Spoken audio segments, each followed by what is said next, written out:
Good morning, philosophers. I'm excited. Today's the day we actually get into the actual book. Falling off my table as we go. So the last thing I'm going to read is just a paragraph here. This is something I like to read right before I start the book each time. There is a... Let's see. Sorry. At any rate, its readership seems to have increased in the centuries that followed. It is quoted a generation or two later by the vast Byzantine encyclopedia known as the Suda, and it was perhaps around this period also that an unknown Byzantine poet composed a brief appreciation that came to be copied along with the text. So this is, several hundred years after Marcus died.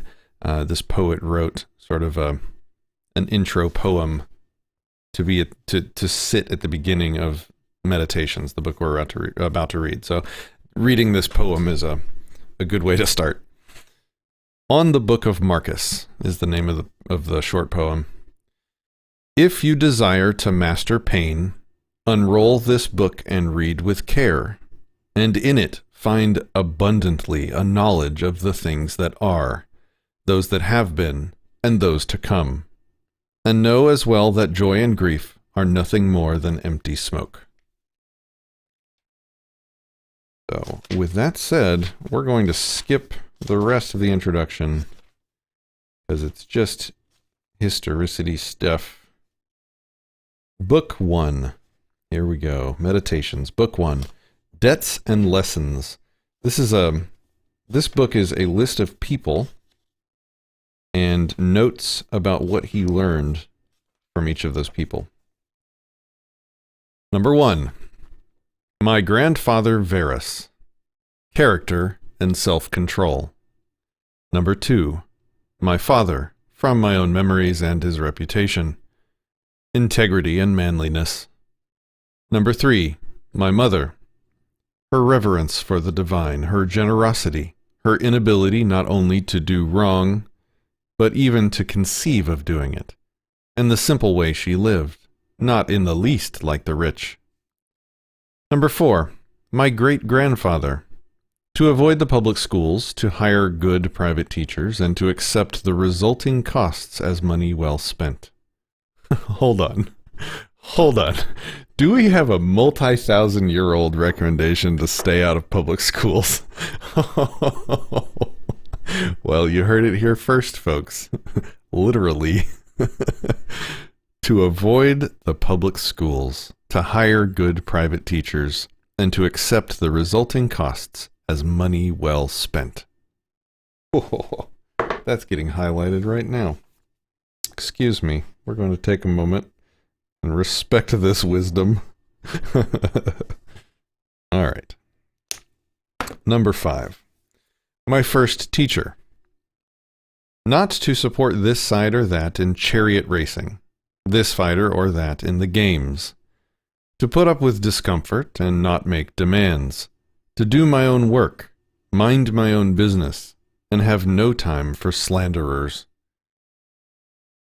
So, basically, to ignore the this side or that in football, for example. Interesting. To put up with discomfort, to not make demands, to do my own work, mind my own business, and have no time for slanderers. Man, this is all good. Is it going to be like this? Am I just going to highlight the entire book? Okay. That's fine. Number 6. Diogenetus. Diognetus. Not to waste time on nonsense. Not to be taken in by conjurers and hoodoo artists with their talk about incantations and exorcism, and all the rest of it. Not to be obsessed with quail fighting or other crazes like that. To hear unwelcome truths. To practice philosophy. And to study with Bacchius. And then with Tadesus and Marcianus. To write dialogues as a student. To choose the Greek lifestyle, the camp bed, and the cloak. What was my favorite part in there? Don't waste time on nonsense. Don't be taken in by conjurers and hoodoo artists. That would just be, what would be the modern equivalent of that? Probably a lot of like holistic medicine nonsense that is irrational. Not to be obsessed with quail fighting. Yeah, I got that. To hear unwelcome truths. Oh, yeah. Yeah. To enjoy hearing truth. That's good. Okay, number 7, rusticus. The recognition that I needed to train and discipline my character. Not to be sidetracked by my interest in rhetoric. Not to write treatises on abstract questions, or deliver moralizing little sermons, or compose imaginary descriptions of the simple life or the man who lives only for others. To steer clear of oratory, poetry, and belles lettres. Don't know what that means. I'll have to look that up. Not to dress up, just to stroll around the house, or things like that. To write straightforward letters like the one he sent my mother from Sinuessa. And to behave in a conciliatory way when people who have angered or annoyed us want to make up. To read attentively, not to be satisfied with just getting the gist of it, and not to fall for every smooth talker, and for introducing me to Epictetus's lectures and loaning me his own copy. Apollonius, number 8. Independence and unvarying reliability. And to pay attention to nothing, no matter how fleetingly, except the logos, and to be the same in all circumstances, intense pain, the loss of a child, chronic illness, and to see clearly from his example that a man can show both strength and flexibility, his patience in teaching, and to have seen someone who clearly viewed his expertise and ability as a teacher as the humblest of virtues, and to have learned how to accept favors from friends without losing your self-respect or appearing ungrateful. Man, each of these paragraphs is like a day's worth of wisdom, at least.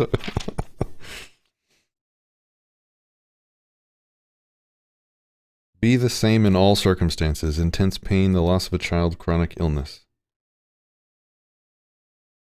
A man can show strength and flexibility. Accept favors from friends without losing your self-respect or appearing ungrateful. I'm not good at accepting. Yeah. A lot to think about in each little sentence here. Number 9. Sextus. Kindness. An example of fatherly authority in the home, what it means to live as nature requires. Gravity without airs. To show intuitive sympathy for friends. Tolerance to amateurs and sloppy thinkers. His ability to get along with everyone, sharing his company was the highest of compliments, and the opportunity and honor for those around him. To investigate and analyze, with understanding and logic, the principles we ought to live by. Not to display anger or other emotions, to be free of passion and yet full of love. To praise without bombast, to display expertise without pretension. I think I'm going to have to read this again later. And it's almost like I read this every couple of years, for a reason. Number 10. The literary critic Alexander.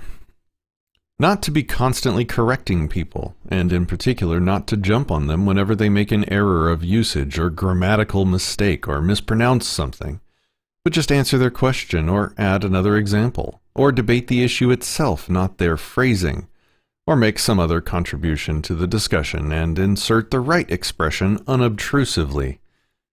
He's talking about grammar Nazis, not participating in that. Timeless wisdom, folks. Number 11, Fronto. To recognize the malice, cunning, and hypocrisy that power produces, and the peculiar, there's that word again, peculiar, I don't know why. Maybe it's on a Texan thing. Peculiar ruthlessness often shown by people from good families. Number 12, Alexander the Platonist. Not to be constantly telling people or writing them that I'm too busy, unless I really am. Ooh, that's a good one. Similarly, not to be always ducking my responsibilities to the people around me because of, quote, pressing business. That's really good.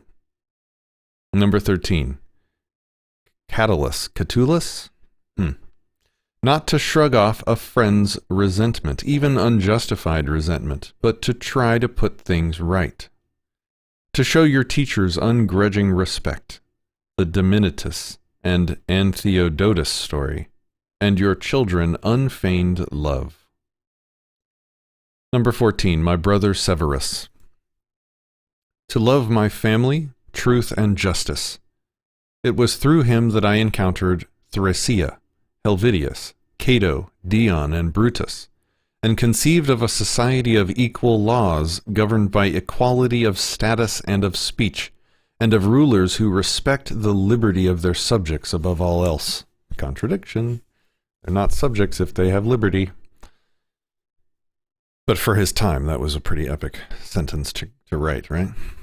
And from him as well, to be steady and consistent in valuing philosophy, and to help others and be eager to share, not to be a pessimist, and never to doubt your friend's affection for you. And that when people incurred his disapproval, they always knew it, and that his friends never had to speculate about his attitude to anything. It was always clear. Not be a pessimist, never to doubt your friend's affection for you. And that when people incurred his disapproval, they always knew it. So that seems like a denouncement of sort of passive aggression or shying away from conflict with important people in your life. If they're important to you, you want to work this stuff out and not just let it go unknown to them. Number 15, Maximus. Self-control and resistance to distractions. Optimism in adversity, especially illness. Yeah, wow. Wow. A personality in balance, dignity and grace together. Doing your job without whining. Other people's certainty that what he said was what he thought, and what he did was done without malice. Other people's certainty that what he said was what he thought, and what he did was done without malice. Say what you mean, say what you think. Okay. Never taken aback or apprehensive, neither rash nor hesitant, or bewildered or at a loss. Not obsequious, but not aggressive or paranoid either. Obsequious, not obsequious. Excuse me. I have problems with English words too. Generosity, charity, honesty. The sense he gave me of staying on the path rather than being kept on it. That no one could ever have felt patronized by him or in a position to patronize him. A sense of humor. Number 16, my adopted father. Compassion. Unwavering adherence to decisions once he'd reached them. Indifference to superficial honors. Yeah, that's a good one. Hard work. Persistence. Listening to anyone who could contribute to the public good. His dogged determination to treat people as they deserved. A sense of when to push and when to back off. Putting a stop to the pursuit of boys. Whoa. That escalated. His altruism. Not expecting his friends to keep him entertained at dinner or to travel with him unless they wanted to. And anyone who had to stay behind to take care of something always found him the same when he returned. His searching questions at meetings, a kind of single-mindedness, almost never content with first impressions or breaking off the discussion prematurely. His constancy to friends, never getting fed up with them or playing favorites. Self-reliance, always, and cheerfulness. Self-reliance always, and cheerfulness. And his advanced planning, well in advance, and his discreet attention to even minor things. His restrictions on acclamations, and all attempts to flatter him. Yeah, I feel that. I like that. His constant devotion to the empire's needs. his stewardship of the treasury, his willingness to take responsibility and blame for both, his attitude to the gods, no superstitiousness, okay, and his attitude to men, no demagoguery, no currying favor, no pandering, always sober, always steady, and never vulgar or a prey to fads. The way he handled the material comforts that fortune had supplied him in such abundance, without arrogance and without apology. If they were there, he took advantage of them. If not, he didn't miss them. No one ever called him glib or shameless or pedantic. They saw him for what he was, a man tested by life, accomplished, unswayed by flattery, qualified to govern both himself and them. His respect for people who practiced philosophy, at least those who were sincere about it, but without denigrating the others or listening to them. His ability to feel at ease with people and put them at their ease without being pushy. This goes on for a while. He's got a lot of good things to say about this was his adopted father. We will continue this tomorrow. And I think I'm going to go back and reread this, because there's a lot of little nuggets in there. All right. Let's see. I had something written down for today. Thinking of these daily thoughts is a big part of what comes before I hit stream, by the way. I have think time where I try and decide and think about and find something to focus on for the day. It takes a lot of time some days. Today was one of those days. I think I spent 25 minutes just thinking about the day. I have an immense to-do list today. There's no way I'm finishing it all. And a lot of this stuff are long-running things that have taken weeks so far and are going to continue to take more weeks to go. The thought I have written down for today is that we solve our big problems action by action, step by step. And we win by hammering away consistently, day by day, being relentless, chipping away at each of these things, each of these problems, each of these responsibilities. What's a good example of this? For over the past 3 years, I've been, struggling with a lot of things for good reasons, right? But one of the things that got out of control in my life was my office became a complete disaster. And many times in the past, I had said, okay, today I'm going to clean my office. And I failed over and over because the task was just way too big. I tried to do it all at once. I set my goal to complete it in a day and would just end up being frustrated by that goal because it was impossible. So I changed my tactic.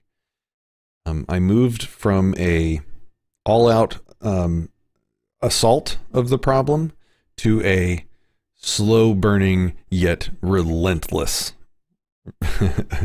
strategy. And what I mean by that is it was very simple. Every day, I have a section of my bullet journals called 15s, and I use it for things like this, for large problems that you need to chip away at. And what that means is 15s means a problem that I spend a maximum of 15 minutes on a day. The other thing it might be, another thing that might be a 15 would be a next step thing. So what I mean by that is if you have a large problem and it's sort of hard to even think about. It's such a big, long-running thing. It's such a huge project or whatever. I schedule for the day, each day, take the next step. Only the next step. Whatever the next step is, take that one step. And if that one step is too much to take in a short amount of time, then divide that step up into smaller steps and take the first one of those. And then do that every single day, relentlessly. Same thing with this cleaning example I'm giving. It's in the 15s category, which means that every single day, I'll do one of two things. I will either clean for a maximum, and I say it like that, a maximum of 15 minutes, or I clean one thing or one spot or one area. I break it into chunks that are doable in a short amount of time, and then I shift into relentless mode, and I just do that every single day. And you know what? It takes a month later, my office is back in order, in control. I've cleaned my room, as Jordan Peterson would say. And because of that, my focus, my tranquility, my life in general has improved drastically. Would have never happened without this strategy. So, because I have so many big things to work on today, it's going to just be a lot of relentless strategies, a little bit at a time on a lot of different things with, a couple main priorities for the day. So, be relentless on your big problems. Think about which strategy you're going for. Are you going to try and murder the problem in a day? Some problems are good for that. That's what you need to do. Some things are terrible for that. Some things you need to shift into relentless mode. All right, guys. Have a great day. I'm going to. This is going to be an awesome day.